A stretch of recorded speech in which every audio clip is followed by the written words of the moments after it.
Folks, welcome to an all-new So Bad It's Good. This is your Tuesday episode. Hey, I'm Ryan. If you're new to the show, we're doing a Summer House recap of the past 2 episodes. I'm finally getting to Summer House, so my apologies. I got some comments of where is Summer House, and that makes me feel good, but it also gives me deep anxiety. So we are going to be talking about Summer House, the last 2 episodes. We're going to talk Toegate. We'll talk about it all. How are you guys doing? Man, it already feels like Thursday. Not Friday, because that would feel good. It feels like a Wednesday or a Thursday, and it's only just Monday. That's great. Listen, we did the Pop Culture Roundup today. Just put out a Patreon episode. That's great. I did the Valley after show. I've seen tonight's episode of the Valley. It is it's dark. It is exactly, you know what? There was a part of me that thought, oh, this could be worse. But when I play it over in my mind, it's pretty bad. It's really dark. It's really dark. And I just watched this week's Summer House, and Tom Schwartz visits the old summer share house.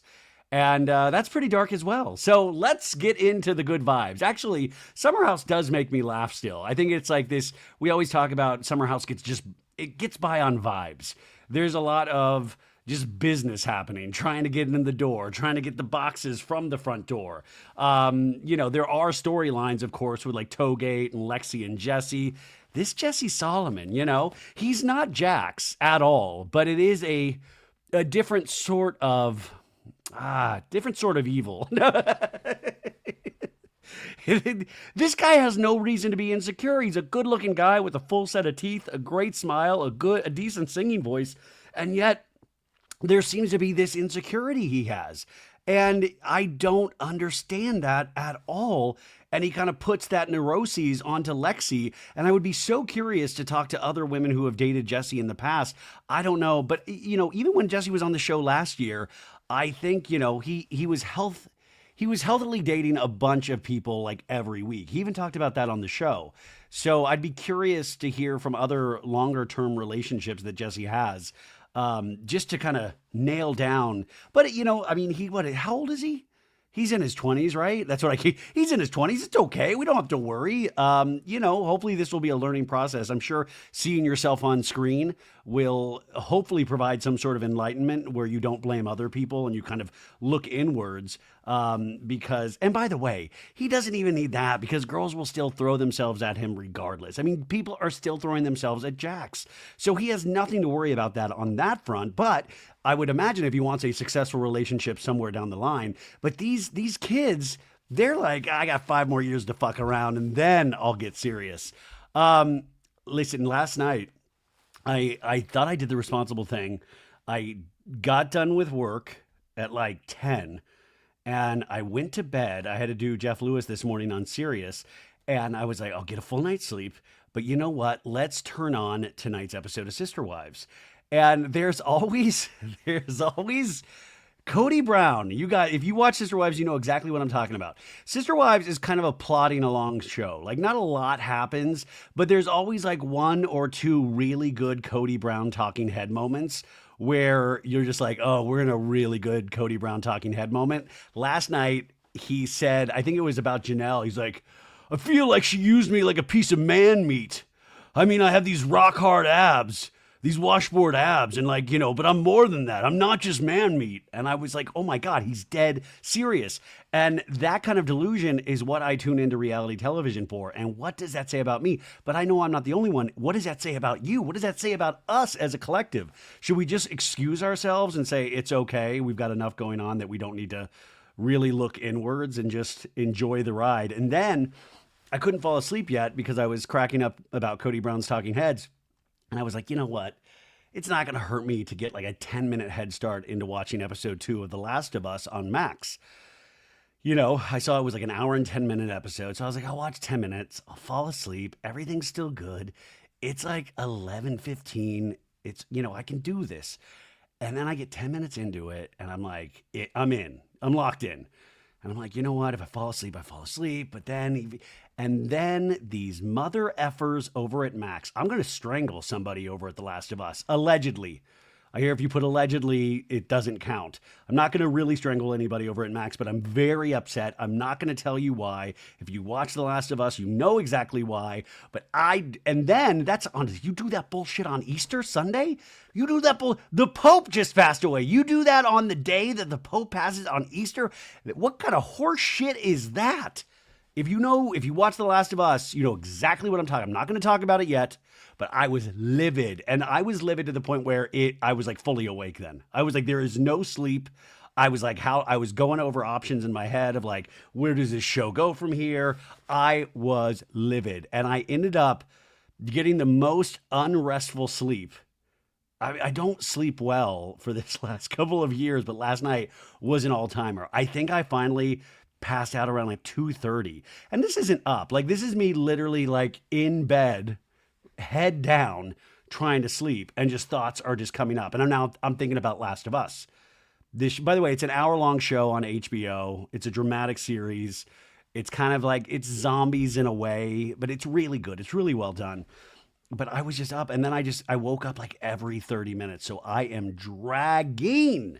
I am dragging, and it's nothing like talking about these summer house kids to really, really get you in a good place. So I'm just warning you, I'm a little cagey. This might not make tons of sense. So just go for the ride. This is just, hopefully this will be enjoyable. And we'll go through 2 episodes like that. Okay, let me give you an overview of where we're at in Summer House so far. And these are things that I either want more of or things that should be illegal on Summer House. Now, none of, like, listen, I have no power over this show at all, obviously. But this is what I want to see. Okay, I don't want to be the Grinch here, but we need less of people on their phones. And I'm really looking at Paige and Ciara here. Okay, like I love it. You know, we got our little memes with you in the bed on the phones, and I know you're doing what we do at home on the phones. But listen, we need to be able to be on our phones in bed watching you do things in the summer house. I've always said this show is called Summer House. It's not called Summer Bed. It's not called Summer Bed on phones. A little phone is okay, but it can't be nonstop. Like I feel like Paige, and she's like the ringleader.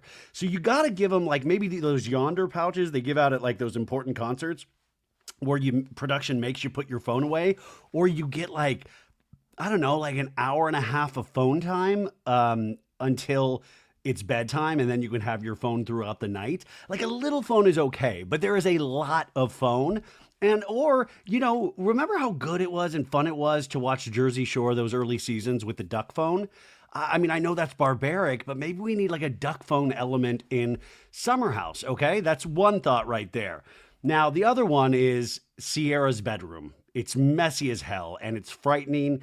You got time to lean, Ciara. You got time to clean. Let's put a little elbow grease into cleaning up that room. You are one of the most beautiful reality stars there are.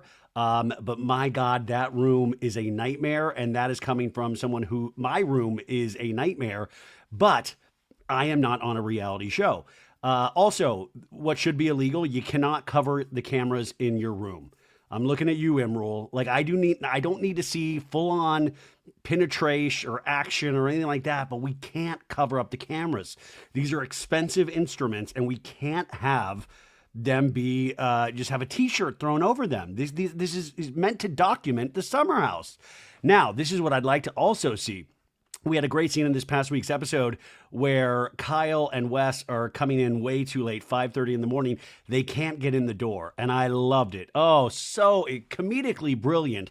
And that door just seems like it has seen such better days. I'm not asking you to fix the door. In fact, I'm doing exactly the opposite. I'm asking you to make it harder to get into the summer house.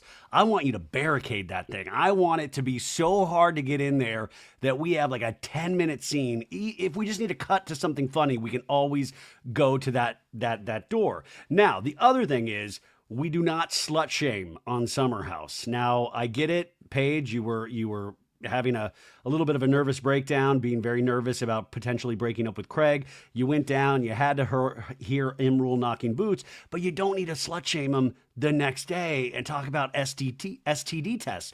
Do it like normal people do it. Slut shame him behind his back, not to his face. That's how normal people do that. In fact, I would prefer it if you didn't do it at all, but if you want to do it, just do it behind his back, right? Here's a no-brainer. It should be illegal to hook up with Jesse Solomon. It should be like he's not in a good state. I think we've got to instill this rule for the next 2 seasons.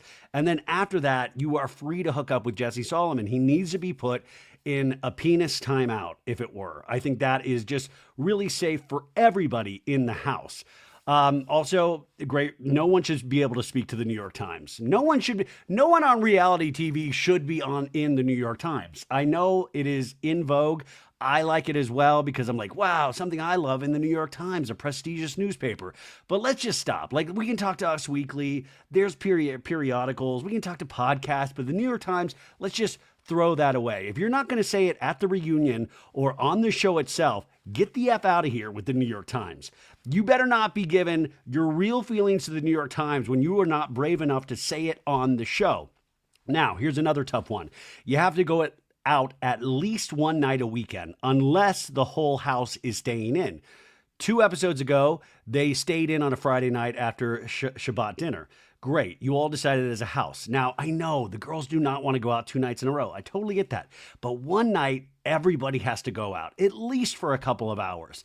Now, here's something I want to see more of. I want to see more of Kyle's solo eating scenes where he doesn't even have to be hammered. I just like seeing him pick, you know he needs to be a little hammered because he's probably so regimented with his diet other than alcohol, where he almost drinks to cut loose with food. So I love seeing him doing like Macbeth style monologues in the kitchen by himself, just shoving like, gummy bears and little Sour Patch Kids into his gullet. I want more of that. And listen, I know that's hard on Amanda Batula, and I love Amanda, but let this man cook. Let this man do what he does best.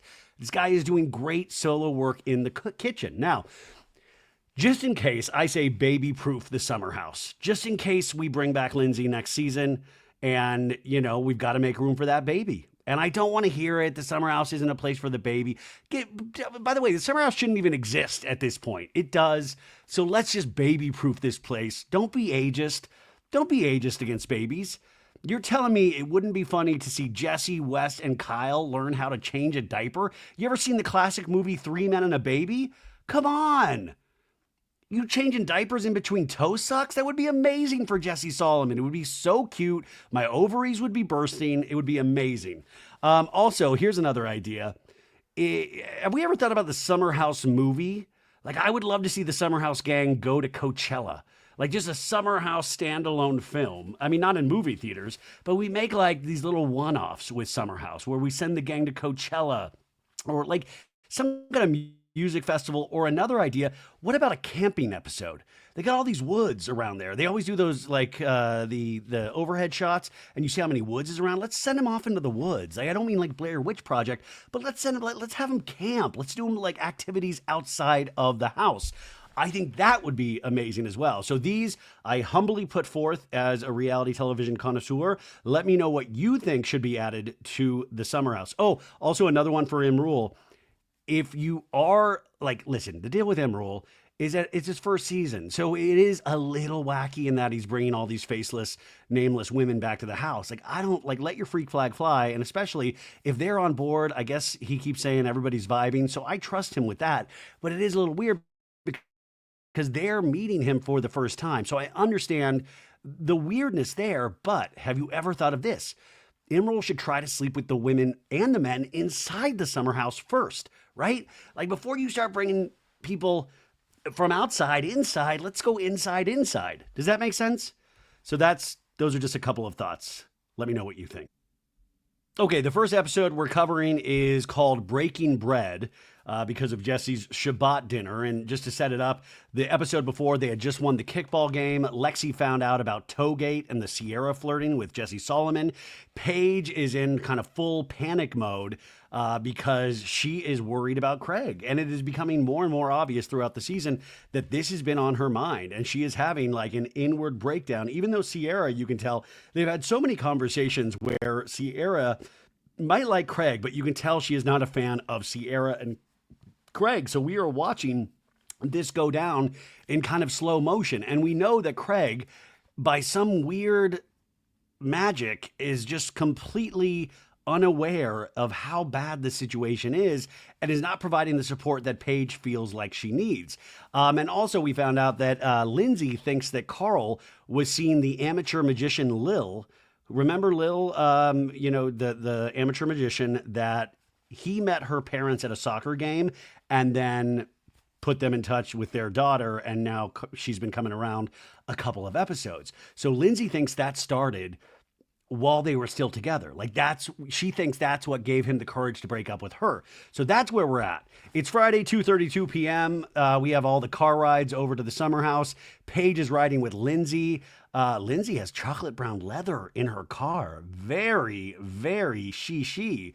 Paige loves that Lindsay can be dead wrong and she will be like, no, I am completely right. And she will be so confident in her decisions and choices, even if she's wrong. And, Paige has learned this. She is growing to like Lindsay more and more as she gets deeper into her 30s. And she says, I guess I was raised by Lindsay Hubbard. In a way, we were all raised by Lindsay Hubbard. Lindsay tells Paige that her emotions are insane right now being pregnant, and she feels bad for people in her line of fire, and it'll probably come out all on Carl because she is tired of his lies and his being a victim. And then she was like, last episode, she was going to like surprise Carl with this and like go, hey, I know what you did last summer. Like the movie, I know what you did last summer. But she was nervous that Lexi was going to tip off Jesse that she was planning on confronting Carl. But I was like, you do not have to worry. Dude, Jesse is so just like thinking about himself that he's not going to tip Carl off.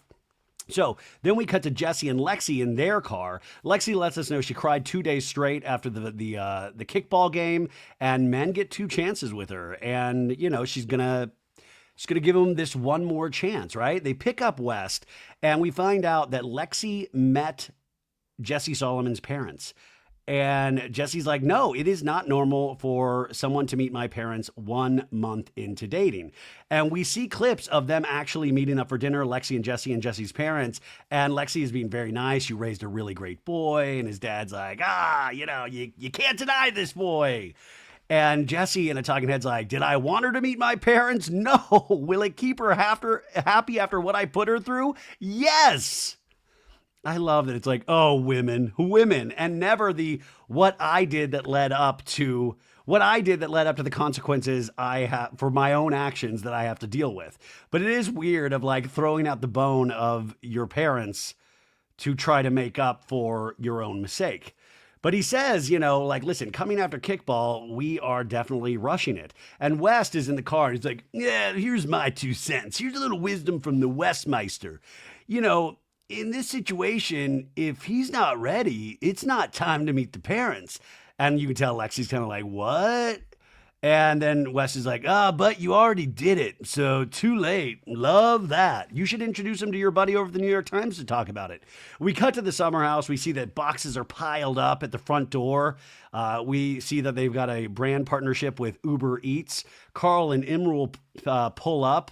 Amanda and Kyle pull up. They just got back to Italy. They seem really happy. Jesse lets us know he's doing Shabbat dinner, which is a Jewish tradition. Every Friday, he did this growing up. He did it pretty religiously. Jesse Solomon joke. He says it's time to get together, to put your phone down, to be with your family and friends and eat good food. And we are family. I don't roll on the Shabbos. Ciara pulls up. Wes says everybody's in the summer house, and Wes, like the guys are off to the side, and Wes is like, yo, Jesse got bullied into having Lexi meet his family. And we cut to a FaceTime with Wes and Jesse earlier in the week where Jesse is telling Wes, dude, there is no way she is meeting my parents. And then they ended up meeting. And Jesse's like, but kickball happened. He's saying kickball happened. It's like, no, you fucking let a girl suck your toes and flirting with Ciara happen. The girls are talking outside. So we have that classic summer lovin' scene. Summer lovin', Had me a blast. Summer lovin'. Na, na, na, na, na, na. Let a girl suck on my toe. So the girls are talking outside, and she's telling the girls about, she wasn't here for the week of the toe sucking and Ciara and Jesse flirting. And Lexi is like, Ciara, you guys seem like brother and sister. I just don't see it. And Paige in a talking head says, there are two people less like brother and sister than Jesse and Ciara. They definitely do not seem like brother and sister and touch each other like that. And we get like a montage of all the times they're just like bumping uglies. And Lexi's like, I don't want him to act different when I'm not around. Like, I want him to be the same Jesse. And Paige says, he needs to change his behavior when you're not around. And Ciara's like, he will crank it up 10 times when there are no eyes on him. So you got to be aware. I like that they treat Jesse like he's a criminal. Like, he's like, you got to watch this guy, dude. He moves quick.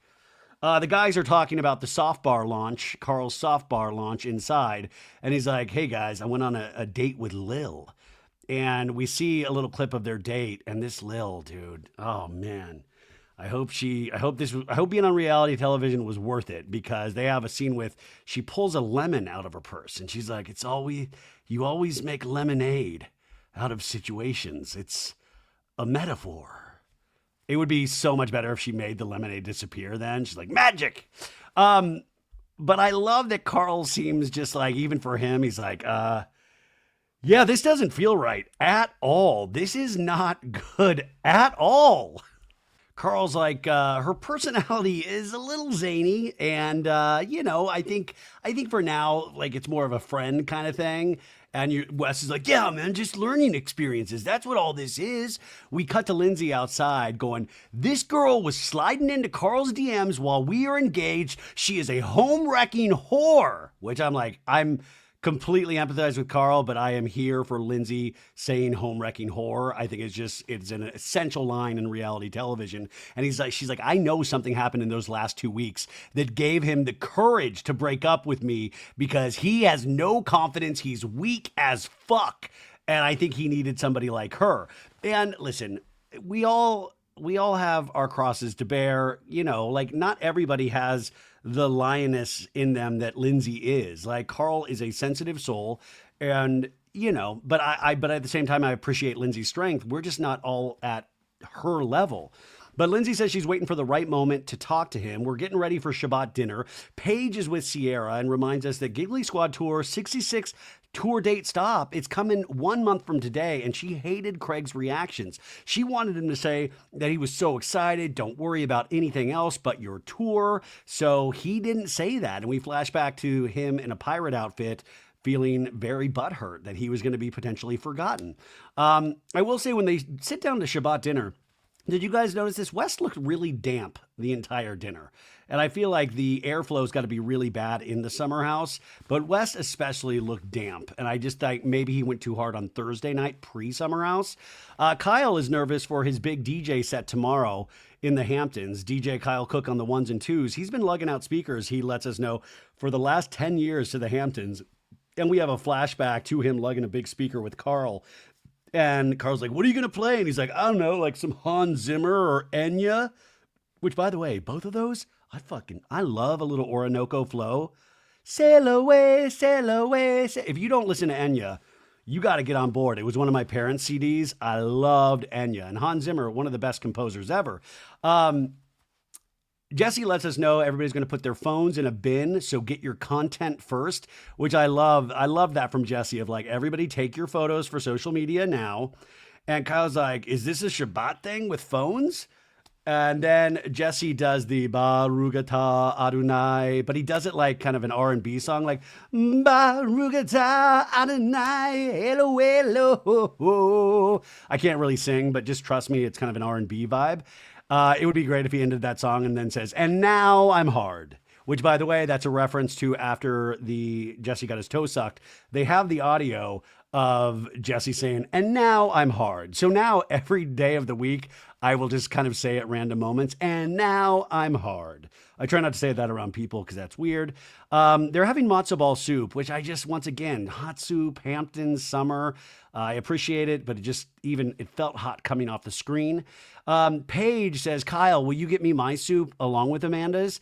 Paige really, one day, she will be rich enough, she probably already is there, that she will not have to do any sort of manual labor in terms of getting her own food. Like, she's already found ways to kind of sidestep that, but I think that will continue where she will have a full-on staff one day. But how doesn't Paige come from an Italian family? And I don't mean to go into kind of ethnicity and certain kind of roles that they've played through the years, but Italian families, and especially women in Italian families, they, like part of their pride is in serving and food, and Paige seem to sidestep all of that. And breaking the glass ceiling. I am with Paige, but I just was like, wow, isn't she Italian?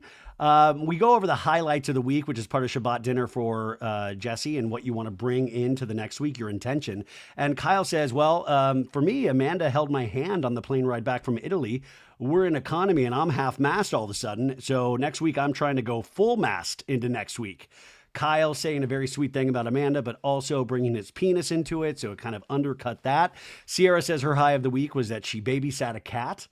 Baby steps, right? Baby steps. Carl went on a date and he realized he will keep dating. Lindsay rolls her eyes hard. And Lindsay says, oh, your first date with her? Yeah? Well, it's come to my attention. You've been talking to her since last summer. So all of a sudden, Shabbat dinner is off the rails. He goes, Carl, you didn't meet her parents at a soccer game? How did that go?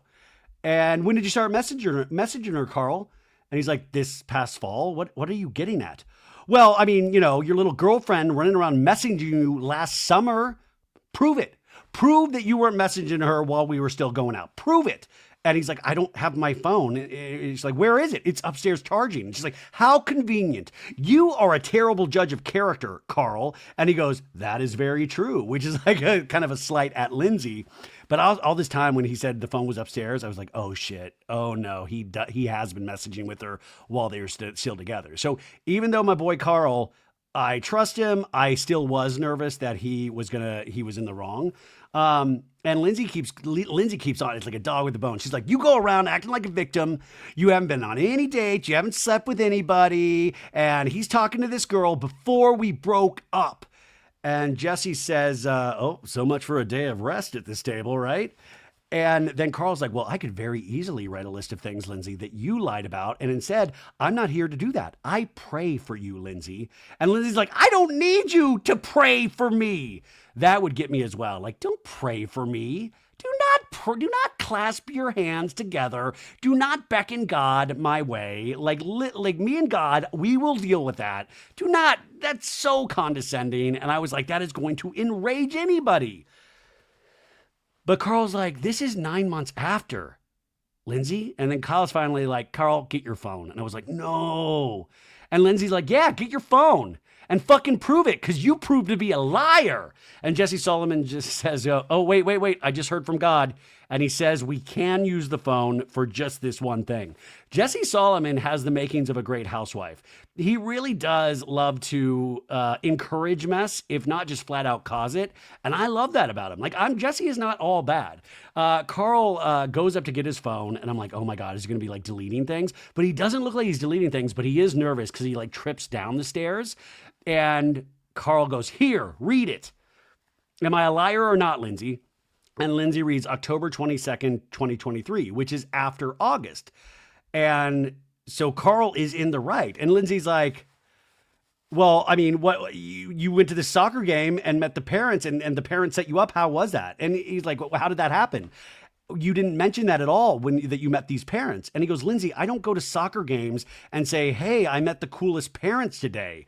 I wanted to marry you, Lindsay. It wasn't right. I'm sorry. I wasn't trying to play games. I wasn't. And when he says I don't go around saying I met cool parents today, the rest of the table kind of laughs at Lindsay, not like directly at like her, like in that movie Carrie, where they're all going to laugh at you. No. And I will say Lindsay's growth here in this scene is amazing because she backs off. And Lindsay says, listen, it was disrespectful and I'm going to bring it up. And thank you for giving me the receipts, Carl. And Lindsay backs down and everyone claps because they're so relieved.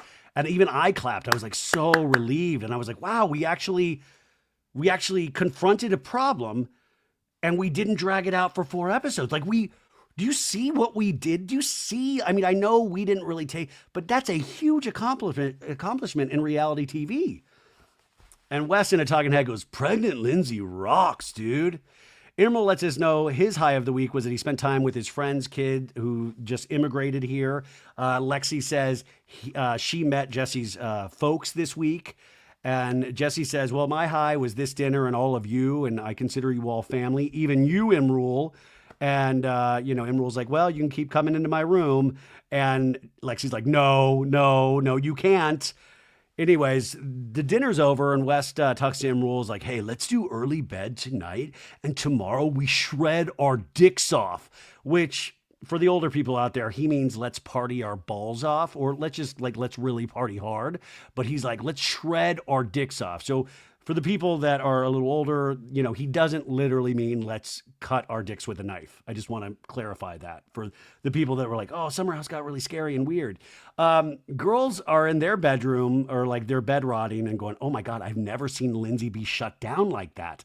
Lindsay's in her bedroom. And what I love about Lindsay too, is she keeps it rolling. She's not flustered. She's on the phone with her boyfriend, Turner, and she's in a good mood. She's like, ow, just had to confront Carl. You have to do this when you have a share house, which means like you have to do this when you're on reality TV. But she's like, you have to do this when you're in a share house. And now Carl is talking to Kyle and he's like, yeah, I need to practice dates. I need to practice dating. And then we cut to Lexi in the bedroom with Jesse and Wes, and they're talking about the toe thing, but in a funny way. And Wes is like, hey, Toe Rogan. Hey, Edgar Allan Toe. And Lexi seems to be taking it in good fun. Lexi and Jesse go to her bedroom. Downstairs, Carl is telling Kyle that, dude, Lindsay hasn't healed. He's also whispering this because he's scared to death of Lindsay. He's like, dude, Lindsay hasn't healed, dude. She even said in the media that my mom didn't reach out to her after the breakup. And it's like, she fucking texted you. She's obsessed with me. Now, I have an interesting little wrinkle to this story. Now, I interviewed Lindsay the day before last year's reunion that it was filmed. And she told me in that interview that Carl's mom did not reach out to her. Now, I do believe that I had to cut that bit of dialogue out per the PR people. It might have landed in there, but I'm pretty sure they had me take that out. And now I wonder if that's why, is that she actually did. I'm so confused by this, but it rang a bell. And I was like, oh my God, she did tell me that in the interview.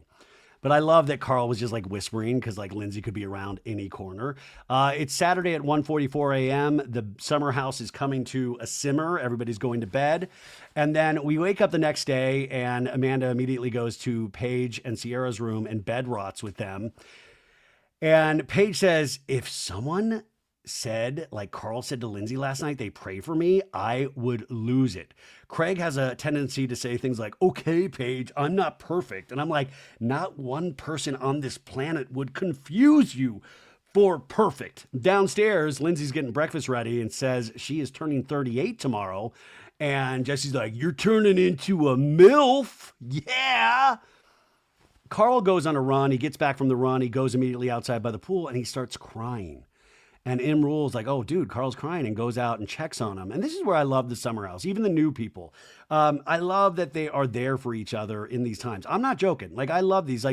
And I don't love, but obviously Carl is going through something, and it was the anniversary of his brother's death, I believe, the night before. And Emerald's checking on him. Ciara gets out of her bed and she's like, yo, Carl's bed isn't made. Is he okay? Because remember, Carl starts I remember making memes of this back in the day, like during the pandemic, that one season where Carl's like, every day I get up, I make my bed because I saw a military officer say that that's what you're supposed to do and you're supposed to drink water. And then I started doing it because Carl did it. And I love that they all know Carl that well. So they all kind of realize something is wrong for Carl. And they go out. So Emerald's out there talking to Carl, and Carl's like, listen, like his death made me take a look at myself, but like, how am I still alive? It just doesn't make sense. And everybody's kind of watching them have this serious conversation. Wes is like blouseless. He's like, do I want to go out there? But like Carl is really feeling these feelings. And remember, he's doing this completely sober. So Wes finally goes out and checks on him. Kyle goes out and they're all just like brotherly loving him, hugging him. And I love this. I love this. And Carl's like, I appreciate you, brother. And this is, listen, guys aren't all bad, man. And Wes is like, the stage just kind of sneaks up on you. He's like, yeah, hit me like a ton of bricks. And then Wes kind of says, hey, how old was your brother when he passed away? And Carl's like, he was 42. He passed on the 10th, but I got the call August 11th in the morning, and it was Lindsay's birthday that day. There's a lot of just weird attachment for all of this. Lindsay, how big of a part of my life she was. And other than being around this house, I don't really talk to her now. And I think this is such an interesting way and perspective to look at a past relationship, because we were there in the episode. I mean, we weren't literally there, but they filmed this when Carl found out, and Lindsay was so there for him. And I think this is that thing of, wow, they really had a real relationship, right? So Carl in a talking head says, every August will always bring back all of these emotions. And Lindsay gave me a lot of support over those couple of years during these times. And we flash back to one time when her saying your brother would be proud of you. And Carl says, Emerald says, I think a lot of men oftentimes hold their emotions back. And Wes is like, speak for yourself, man. So they're just broing out now. But Carl's laughing, and they just say, hey, we're just here for you, man. We support you. And I love that. But I also love the acknowledgement of Lindsay was a huge part of his life, because that is the truth. And just because they're broken up does not mean that there were not moments that she meant the world to him, and vice versa, right? So now we're talking, we're actually at Kyle's big DJ gig in the Hamptons, and Ciara is talking to Carl, and he's saying, I wanted to feel something today, so I went on a run, and I went up to this field where Lindsay and I planted a tree in honor of my brother, and we see a picture of this tiny tree in 2021 with Carl smiling behind it, and he went up to this spot, and he says, I stood there, I meditated, I said a few things, and he's kind of tearing up here, but also you could see the relationship. He kind of confides in Ciara, which worries me a little bit, because we know in the mid-season trailer, he tells Ciara that he has a crush on her, but he tells Ciara it's a lot, and Ciara kind of puts her hand on his shoulders, and she's like, it's never easy, but it's not like a sexual putting the hand on the shoulder. It's just a friendly putting the hand. It's not like Ciara is way more sexual flirting with Jesse Solomon than Carl, right? And by the way, Lindsay would literally flip her shit. Would it be good for their show? Yes. Would I want it more than Jesse? Yes. But there's no way. Ciara tells Carl, you have to believe that it's all for a reason, You are spreading the word of like sober living. I mean, none of us are listening to it, but you are spreading the word of mindful consumption. And it was so great to see you be passionate at your soft bar event, Ciara says. And she said, I feel like the launch was beautiful. And this is where Carl's like smiling. He's like, you get me. And you're hot, dude. And Ciara's like dabbing her tears, but it also could be sweating. Who knows? And now Jesse is talking with the gang. Lexi is there. Carl's there now. And Carl's like, hey, by the way, congrats on your developments in your relationship, Lexi. And Lexi's like, thank you so much. And Carl's like, I mean, are you guys boyfriend and girlfriend? And Lexi's like, no. She's I think we're both just in a phase, you're just exclusive. You're not dating. I don't know. Exclusive and dating, I guess those are two separate things, but they sound a lot. Now, Jesse's over there in West's ears going, hey man, me and Lexi, we're in such a great place. But one of the things she mentioned to me last week, she's like, you've been following girls on Instagram since we met each other? And Wes is like, dude, I knew it, man. Bitches, man. Bitches. He didn't say bitches. And Jesse's like, I mean, like, I was like, how do you even notice that? Like, I don't even know how to track that. Just by him saying, I don't even know how to track that, I can guarantee you Jesse knows how to track that. And do we believe Jesse? Do we believe that Lexi really did do these things? Or is he painting her out to be a certain way with his friends, almost kind of hedging the bet because he is insecure in this relationship? Now, Paige and Amanda are watching Jesse talk to Wes, and it's like, oh, I'd love to hear what they're talking about. Jesse's telling Wes, dude, I like unfollowed a bunch of girls. And she was like, I'm so happy you unfollowed all those girls. And I was like, why are you keeping tabs on this? And Wes is just like, brosif, brojo. And Jesse goes, I wonder what Paige thinks. And then he goes over to Paige and he goes, I really feel like I'm being watched. So he's fully making Lexi out to be like insane fatal attraction in a way. And Paige is like, well, from the sounds of it, it sounds like you are being watched. And Wes is like, I don't love that. And Jesse's like, me neither, dude. Me neither. And Jesse's like, is that normal or weird? Well, Jesse, you know, because you know what you want your friends to feel about it. Paige says, here's what I will say. She is only 26. Jesse's like, yeah. And Paige is like, she gives 26 energy, which is fine, but it's up to you if you can deal with that or not. And he's like, great points. Great points, Paige. But Paige is like, if you really like her, who cares what age? And Paige says, but when I was 26, I was showing up places and knocking on people's doors at 26. Being like, I know you're in there. Oh, she's checking your followers? That's tame in regards to what I used to do. Jesse tells Paige, yeah, I just thought I was taking like all the right steps. I thought I was like being perfect, like being mature and respectful and whatever. And like, you know, keep getting caught up in these little things. But yeah, everything's been good though. Everything's great. Like since we made up, right? It's been like 5 days. So I'm not like sweating it. And Paige is like, also, Jesse, you've only known her for like a month. The fact that you're even saying to me, we made up now and it's good, it's a little bit crazy, no?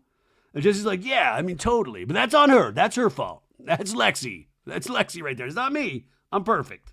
Jesse Solomon. We come back from break and DJ Kyle Cooke on the ones and twos. He's triumphantly doing a DJ set in the Hamptons during the daytime.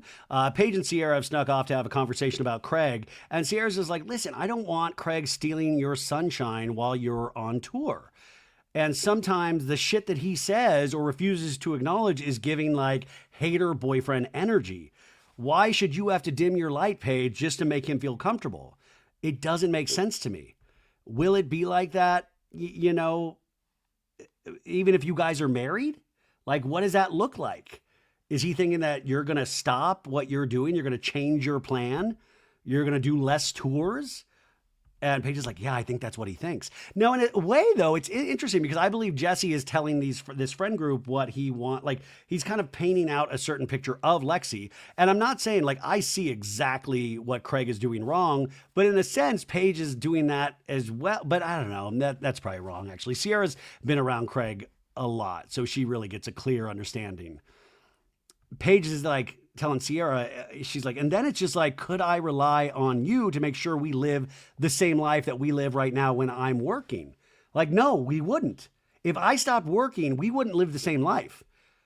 And she's like, do you ever want to move to Charleston? And she goes, no, I've told him multiple times. I was like, I don't want to have children in Charleston. I don't want to raise them in Charleston. And I wonder what that meant exactly. It can't be just temperature.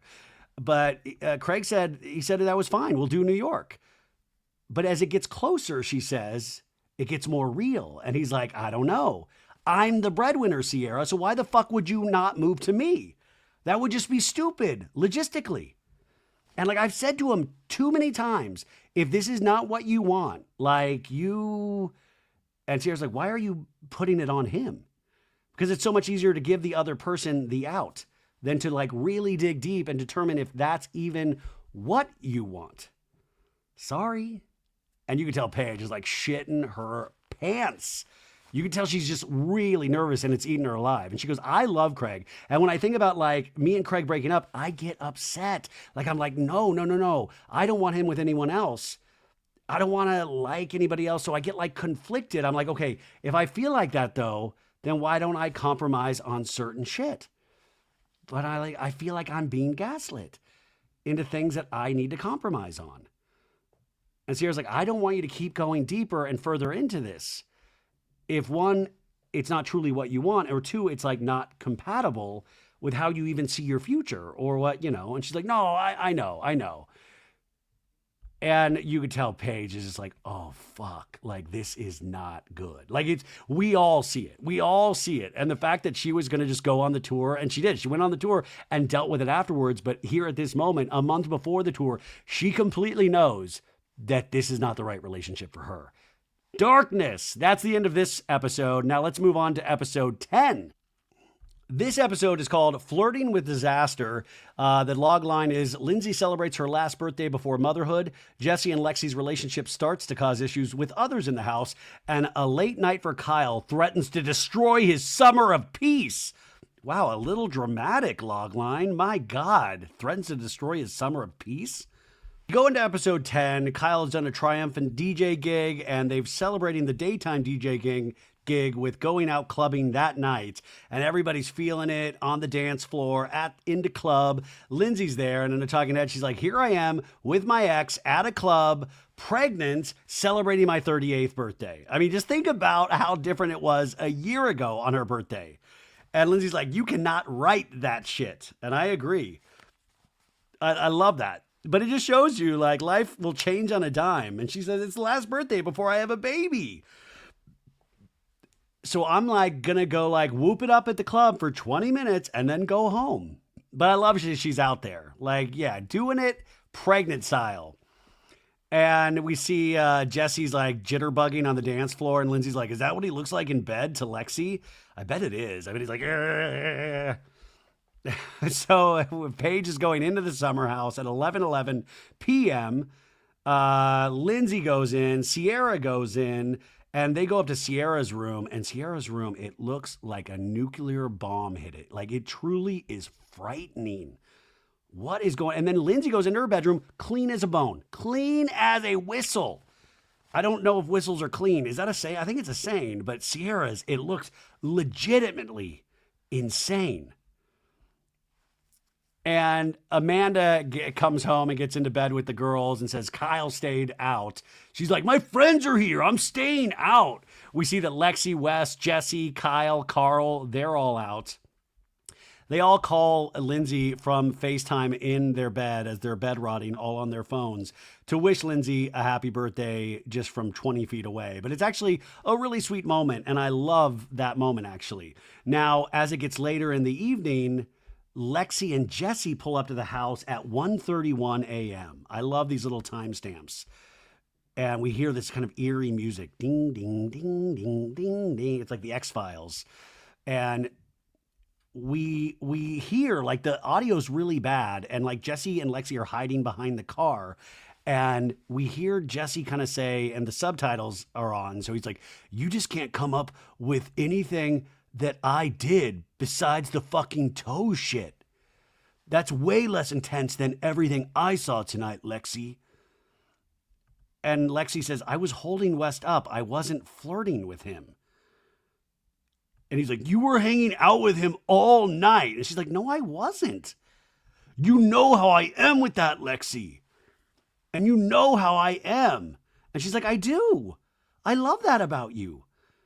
And he's like, whatever, let's go to bed. Let's go to bed. But he does this behind the car, I believe on purpose, because he doesn't want to be on camera and it's really shitty audio. So I think he was trying to mess with the mics. So now they slowly walk into the summer house and it throws the door open.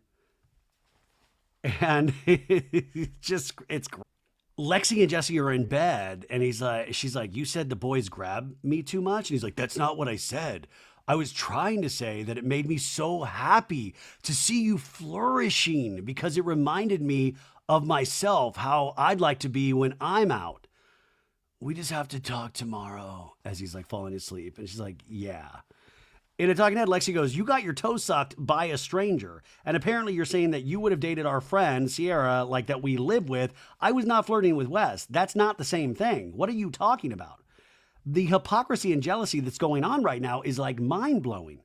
I totally agree. In the bed, Lexi goes, why are you huffing and puffing? He's like, I'm just caught up in a lot of emotions.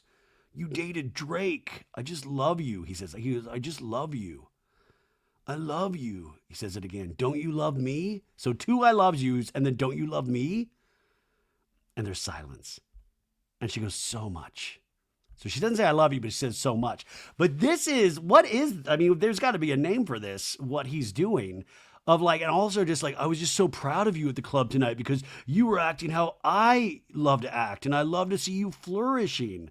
It's insane. Now, Emerald has brought a guest to his bedroom. So another strange, is this the third or the fourth? But we hear they just start like going to town and like boom, boom, boom. And Paige has so much anxiety that she left Ciara's bed and went downstairs near Emerald's room to the bedroom that was open. And she's like there on her phone. You can tell stressed out about Craig. And all of a sudden she hears like, moaning and thumping. And we see Paige go like, what? Get some noise canceling headphones, Paige. In a talking head, she says, fuck me. Are you kidding me? And we see her just like what? She's like, the night I'm anxious, I don't need to hear this. And we hear the girl go, is it okay if we make noise? And Emerald goes, make all the noise, baby. Yeah, make all the noise, baby.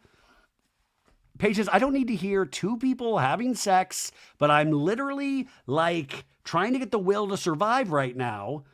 And we still, Paige is like, she is being kept up by this. And she says, this is not good roommate behavior. And then we see Amanda at 4 a.m. waking up going, Kyle, it's 4 a.m. Where are you? Uh-oh. And then all of a sudden it's 5:32 a.m. and West and Kyle come running at the door. You can tell they are plastered. And they go up to the front door. They try to get in and they can't get in. And then Wes is like, move over. I did college football. And he like throws his body up. He's just trying to like, this is what I love. Like make this door even harder to get in. And they're making like, Wes is like, just busting into this door. And he's like, dude, come on. And finally, pregnant Lindsay wakes up. You've waken up pregnant Lindsay on her birthday. And she's like, I'm coming. Hold on. And Kyle's like, is this new, this lock? What is going on? And there's kind of funny music. Boom, ba-dum, ba-dum, ba-dum, ba-dum. All of a sudden, Lindsay opens the door, and West like immediately hugs her.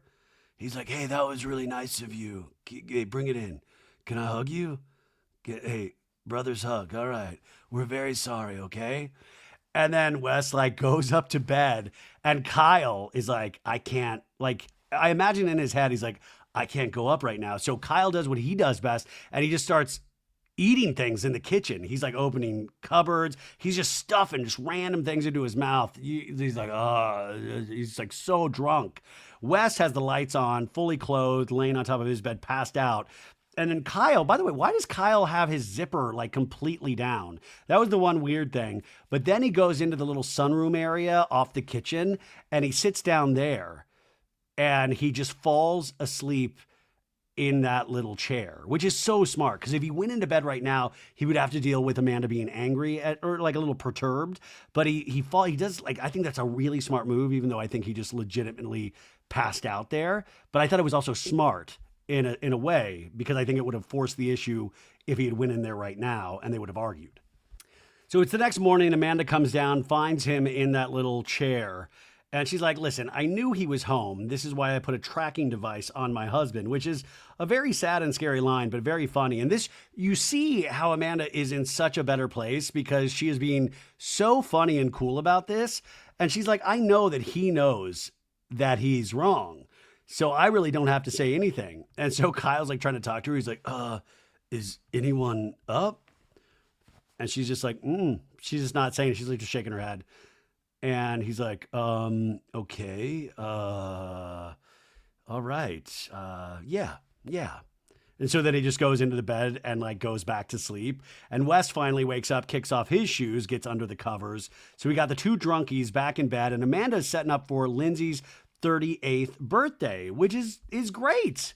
I love that Amanda's doing this for Lindsay. So now we're in Jesse and Lexi's bedroom as they're waking up, and Jesse's like, you're such a good partier. He's like way too good of a time last night. So he's like making her feel like already like, you're a really good partier. And she's like, In a talking head, Jesse goes, last night Wes is like massaging Lexi's shoulders. We don't have footage of this.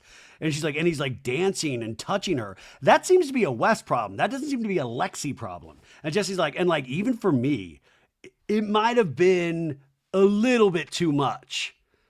But given what had happened with Ciara and me and with the toe sucking, I'm excited. I think like this is great. We can all just be like flirting. And I think Lexi thinks it's not apples to apples because she didn't see how she was being flirty with West because she's a dummy, which is kind of funny because that's how I felt. And he says it with that big goofy smile on his face. And I'm like, dude, this is giving. I recorded this after Lexi broke up with me. And so I'm trying to explain my actions this season. That's what this talking head is giving right here. You know, he's like, oh, when she accused me. But like, that's what I was seeing was that super flirty with Wes. But I was like, cool, I guess we can all just like gangbang, you know? But Jesse's like, I'm not interested in having the same fight again with her. I just want to be on good terms where I can just like flirt it up with everybody. Lindsay comes down and sees like the beautiful table setting that Amanda's done. Paige is now back up in the bed with Ciara and lets her know, I am done with Imrule now. Last night, I thought someone was banging on the door, and then I realized it was him having sex with some girl. I wanted to be like, ma'am, you can stop fake moaning. I'm not kidding. For like a full 45 minutes, Ciara. I'm like, no. And Ciara's like, no, no, no. They're passionate lovemakers. But Ciara's like, I would have lost my mind if I was hearing that. And Paige's like, how many girls has that been this summer with Imrule? I'm actually starting to get really fucking grossed out. Are you getting grossed out or are you just upset that your sleep was interrupted? And then Imrule is letting his friend outside of the bedroom and Imrule is just walking around in his little tight undies. And upstairs, Ciara is like, part of me is like grossed out. It's like, have a little respect for this house. Yeah, have a little respect for the summer house. This summer house, you got to be respectful. There's no way anything weird or sexual has ever happened in this house. You are besmirching the good name of the summer house, Imrule. No, I'm totally joking. And Paige is like, yeah, we have a pregnant lady here. How do you think Lindsay got pregnant? By doing the hippity-dippity like Imrule did. Imrule comes down, letting his friend out of the house. He's like, oh, bacon's cooking. All right. And they're trying to find the shoes. And he goes into Amanda, who's like cutting up strawberries. Like, hey, I'm looking for my friend's shoes. And Amanda gives like a Jim Halpert office look to the camera. Like, oh my God, there's a girl here. But she doesn't seem perturbed. She's just kind of like, oh my God, amazing.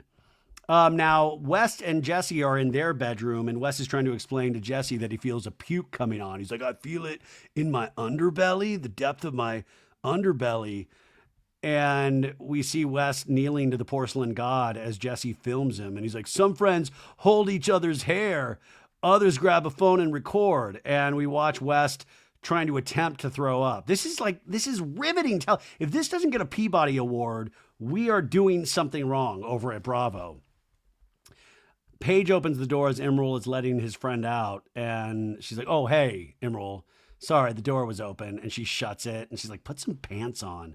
I'm so grossed out by him now, like officially. Lexi's just laughing at Paige. Paige is like, oh my God, Amanda, you did such a good job. I love Paige is never like helping with anything. She's like, oh, I'm so grossed out. Oh, great job setting up. I was in bed upset. So Imrule comes in, and Paige is explaining to Amanda that she got woken up by the sweet sounds of Imrule having sex with some girl, making love to some girl. And Amanda's like, yeah, he said that she was looking for her shoes. Inside Imrule's bedroom, he's looking for his shorts. And now it's all going around the house that Paige got woken up. And Imrule comes into the kitchen as Paige is like pouring some OJ. And she's like, you need an STD check. No, seriously. And he goes, oh, I use condoms. And she's like, yeah, but how many girls is that this summer? He's like, I mean, who's keeping count? And Lindsay comes in. They're all like, happy birthday, perverts. I don't know. The STD thing, it was a little much. Say it behind his back, but don't say it to his face, which I don't know. Anyways, they throw a sash on Lindsay. It's like, happy birthday. Ciara has half of her boobs out outside talking to Carl. Like Carl's just talking to her. And I'm just like, girl, anyways. Carl is saying that last night, Lindsay came up to him at the club, and checked on him. And she said, hey, I know today is, the anniversary and it's not easy. And he says, with my brother passing, I just wanted to say, thinking about you, Lindsay told Carl. And we flash back to that. And I thought this was so great of Lindsay to do that. And I thought, yeah, Lindsay, yes. And then Carl goes, so I said to her, hey, happy birthday. And Lindsay said, it's tomorrow. And I'm like, well, it's basically today, so come on. So classic Lindsay. But I was so proud of Lindsay for saying that. And Ciara's like, that's sweet. And it is sweet. Kyle comes outside with Ciara. Ciara's like, hey, Mr. 5:30 in the morning. He's like, dude. Inside, Wes is like topless. Like, he loves going blouseless with his big meaty nips. He's on the couch on one like side of the couch. Lexi's on the other. He's like, I feel so bad. We need electrolytes. Outside, Ciara's telling the guys, I'm over Emerald. Have a little respect for our house. Like, do you bring girls home like this, like in your own home? I bet he does, Ciara. It's not like, hey, I got this cool summer house and I'm on camera. I bet he even brings more girls. And Kyle's like, wait, he brought another girl home? And it's like, yeah, just left. You're kind of new here, but like you've come in quite literally with a bang, Ciara says. And they're all laughing like, good joke. And they're like, speak of the devil, as Emerald comes out. He's like, hey, what's going on? And it's like kind of awkward silence a little bit.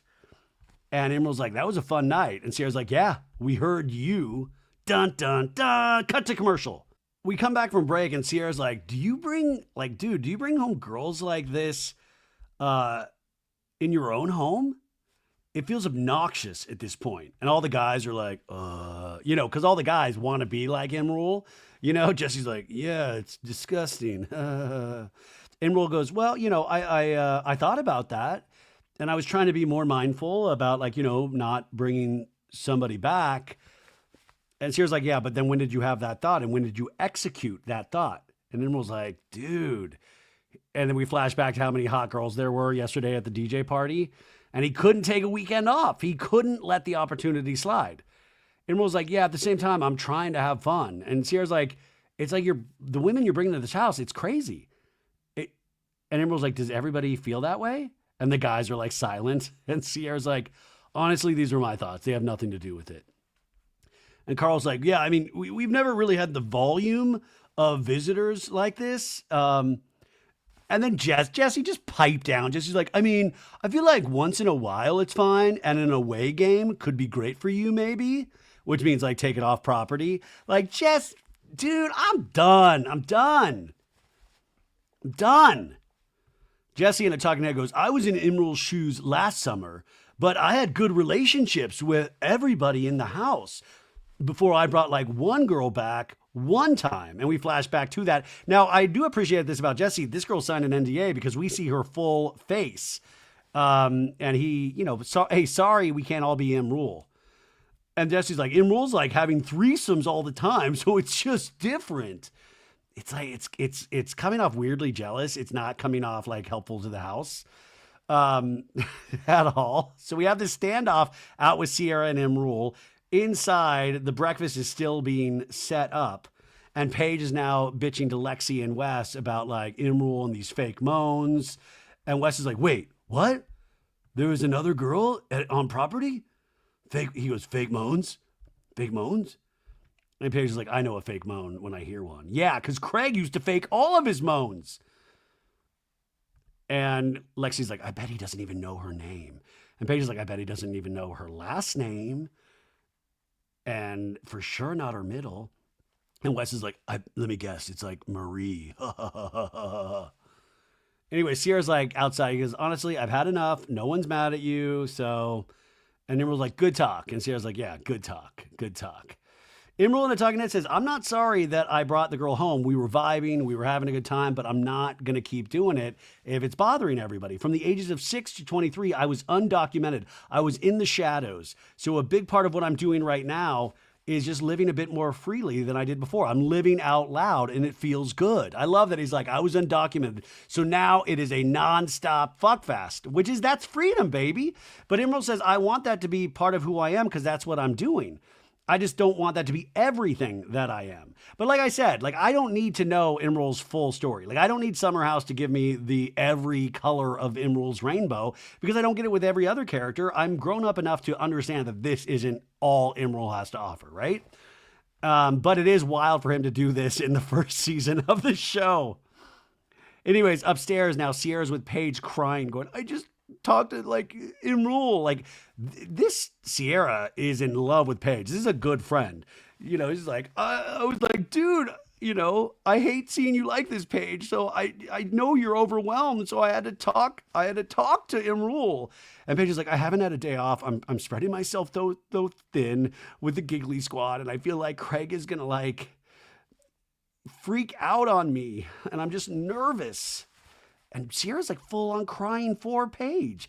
And Paige is like, Craig's going to be like, you're such a fucking bitch. And so we have serious music, and Ciara goes over to hug Paige on the bed. They're off their phones, though. That's good. And Ciara's like, it's okay. This is actually very sweet. And Paige is like, I'm just so fucking anxious. I want to go home. And she's talking about, like, his feelings are valid, too. He can be just like, oh, you're so busy. Like, what about me? Like, I get that. I get that with Craig. But also, like... sometimes I feel like he like dumbs down like how busy I am, or like he's like I'm being a bad person if like my relationship isn't like the number one thing in my life, like, or that I'm not putting it first. And it's wild to see Paige vulnerable like this because she's always so quick-witted and very sharp. She's like, I get nervous that like me and Craig are going to break up and it's going to be like, oh, he's so much better off without her. And like, she deserves what she gets, blah, blah, blah. And I get overwhelmed by that thought. And Ciara's like, none of that's true though. And she says, I get nervous that like everything I have is going to just go away. I'll do something and like ruin my whole life. And Ciara's like, but your whole personality is not you being in a relationship with Craig.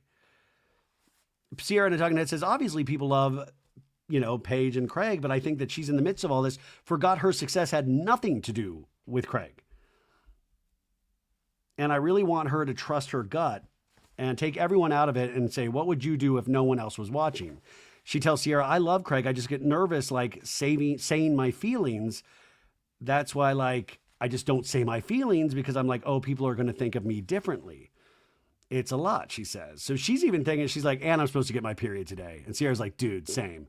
So everybody in the summer house is cycling together, which is amazing. But Paige brings up this really interesting thing as well, because you now know that part of the reason maybe she's not ripping the Band-Aid off sooner is because she has this fear of the audience hating her in a sense. And, that is a very real fear. It is a little probably sad for Craig in a way, but he's not picking up any of the context clues along the way. And I feel like she's trying to get him to pick up some sort of clue, and he's just not. But this is interesting because obviously if you're in this bubble and if you have a little bit of success, you don't know. It's so hard to determine where success comes from, what people like you for, what people don't like you for. And yes, people are just going to hate you regardless, whatever you do. Even if you're completely in the right, there's going to be somebody that hates you. There just is. We saw that with the breakup. People still disliked Paige and people loved Craig. And then some people really disliked Craig and really loved Paige. And it's just one of those things where this relationship ran its course. And I think Paige is obviously stronger for it. I would be really curious, 6 months from now, having her talk about what she learned, because, I bet she learned a lot. And I'd be interested in a sense from Craig as well. But I think men, like I've listened to Jax Taylor talk so much, is that we're so good at talking, but it's like, what did you really learn? What did you really learn? Did you really put the work in? And I think sometimes that is put off on the women of just reality television, not real life. No, but you know what I'm saying? We have Lindsay's birthday breakfast, and Lindsay comes down. She's in a talking head, and the producer goes, Lindsay, are you where you thought you would be at 38? And Lindsay goes,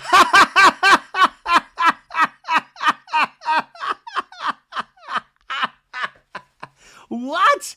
And she goes, I think that timeline ended at like 36.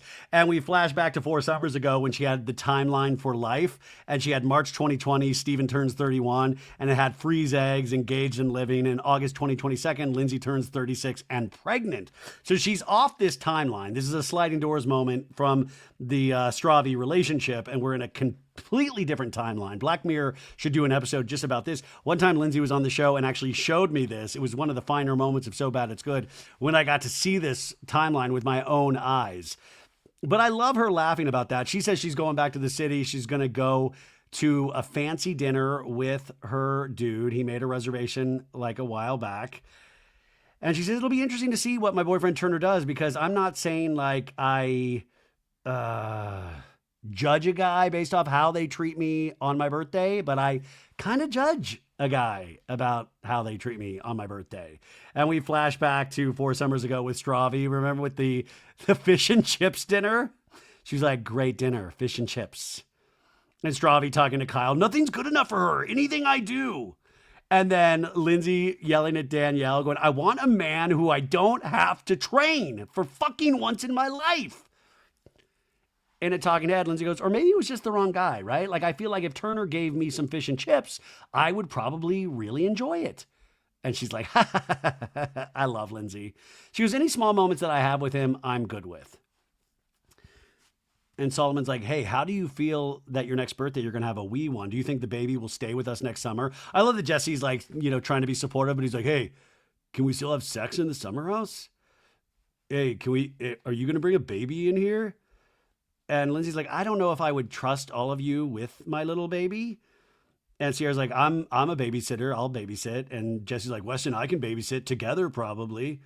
I still wouldn't even trust the two of them. No way. No, not at all. But I would want to see 3 Men and a Little Baby reboot with Kyle, Jesse, and West. So we finished the birthday. Jesse and Lexi are hugging. Everybody's getting ready to leave the summer house, and we're going to start a week in the city. Jesse's hugging Lex before they leave in the bedroom, though, and he's like, hey, I didn't like fighting with you last night. And she's like, I wasn't fighting. You were. And he goes, when Lexi goes, you said I love you. And he goes, I was drunk and sleepy. And you were like, and Lexi goes, tell me you love me. You said that to me. Lexi goes, Jesse tells me he loves me all the time. Just not in front of anyone. But Jesse has been telling me that for a long time. Producer goes, how long had you guys known each other before the first time that he said, I love you?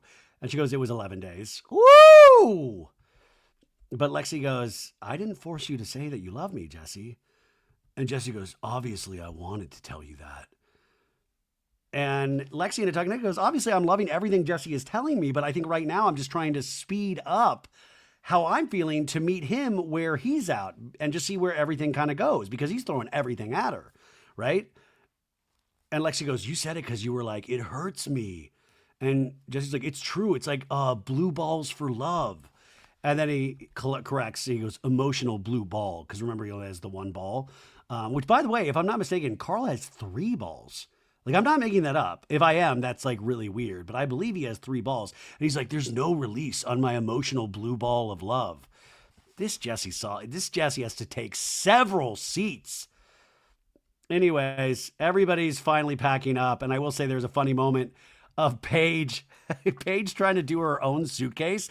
And she's not even trying. Like, there's no even try. She's just like, has a hand on the suitcase, but is going down those steps. She's got to be taking huge chunks out of that wood. And Wes is like fully hung over. He's like, dude, you would have been better just throwing it off the railing. He's like, sorry, I didn't want to mess with your hangover. Great moment. In the city, Lex is meeting up with her sister and her mom, who both live with her. They are, obviously from Canada, but they all stay in her apartment, a 2-bedroom apartment. They all look like different phases of Lala, past, present, and future. Lala Kent. Like, there's like a very interesting family look. I don't really know how to describe. I just keep seeing like different phases of Lala.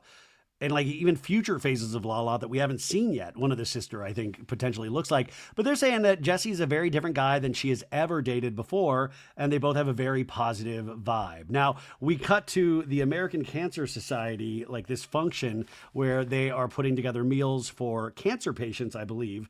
And this is where I am in full agreement with Jesse Solomon is... so many of us, every one of us will be touched by cancer in our lives. So I loved bringing awareness to anybody that has cancer, the American Cancer Society, St. Jude's Cancer Research for Kids, all of this stuff. And I love that Jesse is bringing his experience of being a 2-time cancer survivor to this show. And this is the Hope Lodge, where people from all over the country can come and stay for free because the best treatment in the world is in New York, he says. But it's also the most expensive place to stay. And he says, I was lucky to have great people around me when I was in chemotherapy, but not everybody has so many people. So just like to sit down, have a conversation and not about your cancer is like a nice thing. And that's what this is supposed to be. And so all the gang is there. Carl is there. Lexi's there. I love that the group showed up to support cancer patients. Gabby's there, and Jesse. And Jesse says there's two real ways you can give back, and it's with your money and with your time. And we all can make time to help other people. And this was like a nice way that people like in our position could do something. And I think that's great. They're serving food to people, having conversation. And like I said, I might disagree with how Jesse goes about his women business, but I love how he goes about helping people with cancer based on his experience, right? I think that's amazing to do with your platform. So everybody's coming in to grab food, and Ciara's talking to Carl, and Carl's like, I went on a date this weekend, and it wasn't with an amateur magician. And Ciara's like, did you have sex? And he's like, we did. We had fun. We had fun. And Ciara's like, yeah, all right. And she's like, I'm happy for you. And Carl's like, thanks. Give me a hug. Bring it in. Bring it in. I appreciate you, see. And Jesse's like, he was wearing my sunglasses. I gave him my sunglasses, so I'm partially responsible. And Ciara's like, I drove him there. Yeah, it was an assist on all assists. And Carl in a talking head goes, I finally broke the streak. Took a little bit to warm up because I'm still, gaining and growing some intimacy trust. But she stayed overnight and we had a good time. And yeah, we'll see where it goes. What did that mean? I was building up. Did it mean like it took him a while to get like a chub? Like, what did that mean exactly? Or did he mean like just in general, it's taking a while to build up intimacy? Who cares? My boy did it. My boy did it. I thought that was very cute. But Jesse's laughing with Ciara and they're kind of like bumping into each other. And Ciara's like leaning into him like, ha ha ha. And Jesse's like, Ciara, enough with the touching. Come on. And she's like, sorry, what? Really? And he's like, it's not mine. It's my bitch girlfriend. And he's like, I was the one who got yelled at, so. And Ciara's like, okay. It's super awkward. And Jesse's like, make a burrito bowl, stay a while. And then Jesse gives a speech to everybody, thanking everybody for being here. I'm grateful to be here with you guys. Cheers to good health. It's great. West hugs Jesse. Love it. Wes is like, that was a good speech. Lexi looks proud of Jesse. All good, right? So our final scene is Amanda, Ciara, and Paige, ladies who lunch in New York City, meeting for lunch. And Ciara's telling the ladies, I am just over the boys. And Paige is like, look, I get it. And Amanda goes, how are you and Craig, Paige? He's like, he came over on Sunday. And Ciara's like, really? And Paige is like, yeah, he could tell I was so anxious. And they're like, he flew in on Sunday? And he's like, oh, he was flying in on Sundays anyways, because he was at his brother's bachelor party in St. Thomas. And then Monday, we just had like the same conversation I had with him a couple of weeks ago because he was actually doing his schedule for the fall. This dude does his schedule for the fall. I do my schedule like day to day, but that's why I'm so disorganized. That's why, by the way, he's doing it the right way. But she says it sparked a whole conversation. Like, how long is it going to be like this? He said. And I was just like, look, you're so valid in your feelings of being like, what's going on in our relationship. But I think when you say that to me without saying this is like a once in a lifetime opportunity that you're doing, then I feel like you're disregarding it. And Ciara's like, yeah, you need some type of acknowledgement. And Paige's like, yeah, I need some sort of balance. And he was like, you're right. I do that. I'm sorry if I'm downplaying it, but I do like miss you and I want to do things with you. And Paige is like, gross, disgusting. But Paige is like, damn, he didn't take the bait. He actually just said sorry, In a talking head, she says, any like way that I'm feeling, I'll just deal with it after the Giggly Squad tour. I don't have the bandwidth to deal with my emotional problems right now. So I feel like weak even saying it out loud. I have a job to do. And once I complete that, I'll deal with whatever's going on in my personal life with Craig. I almost want to like forget any conversation I had with Ciara and be like, I was just being dramatic. So then Paige asks Ciara, how was last night? And Ciara's like, it was good with Jesse. Everyone was there. And Amanda was working and Paige said she was working too. And they're like, are you sure you just didn't want to do a good deed? And they're like, no, I was far away. And Sierra's like, no, it was really cute. It was nice to give back. And it was just nice to hear all of their stories. Jesse gave a little speech. But then I'm like cracking a joke with Jesse. And I'm like, ha, ha, ha. And I put my hands on him, touch his arms. And he's like, don't touch me. And I go, what? What? And the man's like, no. And we flash back to that moment, even though we just saw that moment. I can remember that moment, but have to see it again. Sierra's like, I was like, are you serious? And he was like, yeah, I'm the one getting yelled at. And I just keep my hands to myself. And I go, okay, sorry. It would be different if I was making out with him, but like, and Amanda goes, it's just because he can't control himself. And Paige is like, he's the one at the party being like, oh, if I wasn't late last year, who knows? Yeah, if Wes didn't call dibs. Ciara goes, this motherfucker has some nerve to tell me not to touch him. He has some nerve. And we flash back to 2 weeks ago when he's like humping her on the pool floaty going like, oh, do you want a massage? Ciara's like, you've been all up in my shit all summer, but okay, I see you. I see you. No, you don't see him. You do not. You have a bad picker. She says, honestly, I'm like, Jesse, don't even come around. Don't come into my room. Don't come around me, okay? Just like be over there. You know how I am. So if you really want to play that game, your feelings will be hurt. Like, I won't even look at you. Ciara talks tough, and she is tough in a sense, but she does have a bad picker overall. Like, no offense to Ciara. I think she's grown leaps and bounds over the seasons, but my God, I do not trust her to not get with Jesse Solomon. We have to help her help herself, folks. Maybe we need to do a change.org to petition Ciara ever sleeping with Jesse Solomon. We might already be too late, folks. Anyways, that was a recap of both episodes the last 2 weeks. So we are caught up on Summer House. We're ready for a new Summer House this week. I've seen the episode. Lots of interesting things to talk about. I can't wait to talk about it with you. Wednesday, come back. We have the one and only Demois to talk pop culture. And then we'll be doing a Valley recap as well. So we have a full week. And I'm going to go over on the Patreon and do an episode over there now. Okay? Have a great Tuesday, folks. Bye.